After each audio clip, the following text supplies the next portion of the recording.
Today's presentation is all about the history, rules and regulation, fourth dimension, officiating, and game of a volleyball. History. Volleyball is a ball game that is invented in the year 1895 by William G. Morgan. He is a physical director of the Young Men's Christian Association in Holyoke, Massachusetts. It was designed as an indoor sport for businessmen who found the new game of basketball too vigorous. Rules and regulations. Rules. There should be 6 players on a team. Maximum of 3 hits per side. A player may not hit the ball twice in succession. Ball may be played off the net during a volley and or a serve. A ball hitting a boundary line is in. A ball is out if it's hit. It is legal to contact the ball with any part of a player's body. It is illegal to catch, hold, or throw the ball. If 2 or more players contact the ball at the same time, it is considered one play and either player involved may take the next contact. A player cannot block or attack a serve from on or inside the 10-foot line. After the serve, frontline players may switch positions at the net. At higher competition, the officiating crew may be made up of 2 referees, line judges, scorer, and an assistant scorer. Regulation. When serving, stepping across the service line as you make contact with the serve. Failure to serve the ball over the net successfully. Contacting the ball illegally like lifting, carrying, and throwing. Touching the net with any part of the body while the ball is in play. When blocking a ball coming from the opponent's court, contacting the ball when reaching over the net is a violation if both your opponent hasn't used 3 contacts and they have a player there to make a play on the ball. When attacking a ball coming from the opponent's court, contracting the ball when reaching over the net is a violation if the ball hasn't yet broken the vertical plane. Crossing the court center line with any part of your body except hand or foot. Serving out of order. Back row player blocking, deflecting a ball coming from their opponent. When at the moment of the contact, the back row player is near the net and has part of his or her body above the top of the net. Back row player attacking a ball inside the front zone. When at the moment of the contact, the ball is completely above the net or illegal attack. Court dimension. The playing court is 18 meters long and 9 meters wide and is surrounded by a free zone 3 meters wide on all sides. The space above the playing area is known as the free playing space and is a minimum of 7 meters high from the playing surface. Officiating. Volleyball officials that make up the officiating crew are first referee, second referee, scorekeeper, assistant scorer, and line judges.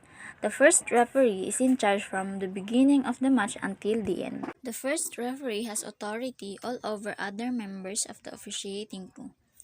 The first referee should talk to all the officiating crew members before the match starts, going over any question officials might have about their responsibilities. The first referee should have a talk with the second referee before the match starts, discussing issues such as pre-match protocol and anything that will help the match run more smoothly. The second referee should establish a rapport with the scorekeeper and libero tracker. If the score and libero tracker have a problem or don't understand something, they should be comfortable enough to ask the second referee for help. Scorekeeper. The scorekeeper's main job is to make sure the score is correct at all times. The scorekeeper uses a score sheet to keep track of the game.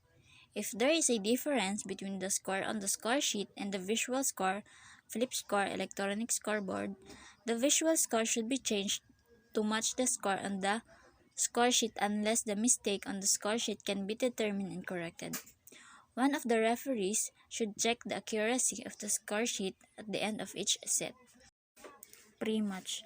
Before the match starts, the scorekeeper should fill in the pre-match info, team names, starting lineups, etc. During the match, records points when they are scored, watches the servers, and indicate immediately to the referees when a server has served out of order. It's also good preventive officiating to watch teams' rotation in case assistance is needed for the second referee to determine the correct team alignment. Records player substitution and team timeouts. Records any sanctions. Records all other events as instructed by the referees. Record all the final result of the set. In the case of a protest, after the first referee gives authorization, the scorekeeper lets the game captain write a statement for protest on the score sheet. The score sheet. After the match, records the final result of the game. The assistant scorer or libero tracker sits at the scores table next to the scorekeeper. The assistant scorer's main function is to record libero replacement onto a libero tracking sheet. The assistant scorer notifies any fault with libero replacements, operates the manual scoreboard on the scorer's table, checks the score on the scoreboard with the score on the sheet. Line judges. If only two line judges are used, they stand at the corner of the end line that is closest to the right hand of each referee diagonally from the corner. The line judges watch the end line and sideline of their respective corners. For FIVB and official competition, 4 line judges are used. Each line judge stands in the free zone 1 to 3 meters, line up with the imaginary extension of the respective line. Line judges' main responsibility is to make signals to help out the referees in making judge calls. Line judges may be instructed to use flag to make the signal. Game of volleyball. Volleyball is a game played by two teams, usually of 6 players on a side, in which the players use their hands to bat a ball back and forth over a high net, trying to make the ball touch the court within the opponent's playing area before it can be returned. This presentation was made by Charlene Tulaylay, USHM 2D4. Thank you for watching.